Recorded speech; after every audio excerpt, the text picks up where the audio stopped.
नमस्कार, मैं हूं गौरव। इस वीडियो में हम एक ऐसे अंतर्राष्ट्रीय घटनाक्रम की गहराई से जांच करेंगे जो वैश्विक कूटनीति और व्यापार की दिशा बदल सकता है। नेटो महासचिव मार्क रुटे ने भारत, चीन और ब्राजील को चेतावनी दी है कि अगर उन्होंने रूस के साथ खासकर तेल और गैस व्यापार जारी रखा तो 100% सेकेंडरी प्रतिबंध लगाए जाएंगे।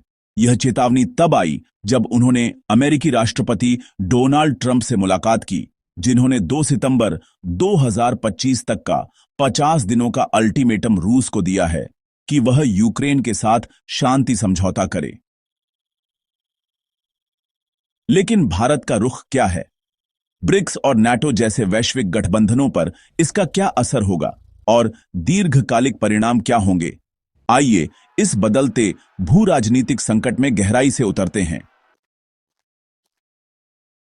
14 जुलाई 2025 को डोनाल्ड ट्रंप ने रूस को यूक्रेन के साथ शांति समझौते के लिए 50 दिन का अल्टीमेटम दिया। 16 जुलाई को नेटो प्रमुख मार्क रुटे ने भारत, चीन और ब्राजील को चेतावनी दी, पुतिन पर शांति के लिए दबाव डालो, नहीं तो आर्थिक प्रतिशोध झेलो। उन्होंने विशेष रूप से 100% सेकेंडरी प्रतिबंधों की बात की, जो उन देशों की अर्थव्यवस्था को चोट पहुंचा सकते हैं जो रूस के साथ व्यापार जारी रखेंगे। इसमें ऊर्जा, विनिर्माण और तकनीकी क्षेत्रों पर प्रभाव पड़ सकता है। तारीख और घटनाओं की बात करें तो 14 जुलाई को ट्रंप ने शांति समझौते के लिए 50 दिन की समय सीमा दी। 16 जुलाई को नाटो ने भारत, चीन और ब्राजील को चेतावनी दी। 18 जुलाई को 46 दिन बाकी थे। भारत ने चेतावनी को खारिज कर दिया। भारत ने इस दबाव को स्पष्ट रूप से खारिज कर दिया है। विदेश मंत्रालय ने इसे दोहरे मानदंड बताया और कहा कि ऊर्जा सुरक्षा भारत का संप्रभु अधिकार है। प्रधानमंत्री नरेंद्र मोदी और विदेश मंत्री एस जयशंकर दोनों ने भारत की रणनीतिक स्वायत्तता दोहराई। मोदी ने कहा, यह युद्ध का युग नहीं है।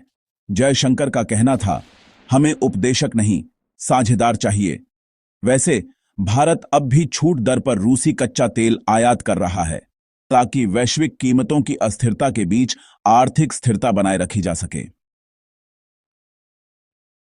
भारत का रुख स्पष्ट है, लेकिन चीन और ब्राजील ने अभी औपचारिक बयान नहीं दिया है।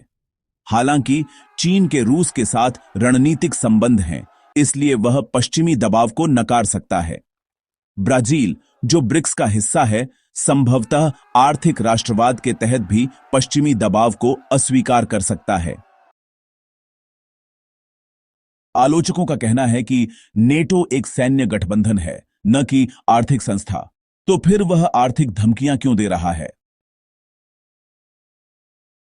कई विशेषज्ञों के अनुसार रुटे की चेतावनी सीधे ट्रंप की आक्रामक विदेश नीति के साथ मेल खाती है। इसके साथ ही अमेरिकी सीनेट का एक द्विदलीय प्रस्ताव भी इसका समर्थन करता है। रूस की मदद करने वाले देशों पर 500% तक शुल्क, रूसी सहयोगियों का आर्थिक बहिष्कार और ब्रिक्स देशों पर दबाव डालने की नीति। लेकिन इसमें पाखंड भी है। यूरोप का खुद का रूस से ऊर्जा आयात साल दर साल सिर्फ लगभग 1% ही घटा है, जिससे पश्चिम की मांगों के दोहरे मापदंड उजागर होते हैं। यह केवल तेल का मामला नहीं है, बल्कि वैश्विक शक्ति संतुलन का विषय है। ब्रिक्स देश तेजी से प्रभावशाली बन रहे हैं। अमेरिका और उसके गठबंधन नियंत्रण बनाए रखना चाहते हैं। भारत, चीन और ब्राजील असंलग्नता और आर्थिक संप्रभुता को प्राथमिकता देते हैं।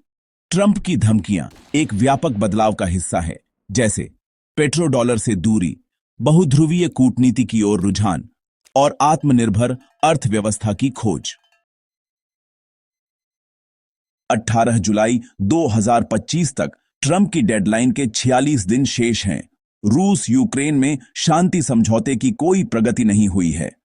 अब सवाल है, क्या ट्रंप वास्तव में प्रतिबंध लागू करेंगे? क्या भारत, चीन और ब्राजील विरोध करेंगे? क्या ब्रिक्स और मजबूत होगा या प्रतिबंधों से आर्थिक संकट पैदा होगा? भारत अपने हितों की रक्षा कर रहा है, दबाव को खारिज कर रहा है और समान बहुध्रुवीय कूटनीति पर जोर दे रहा है।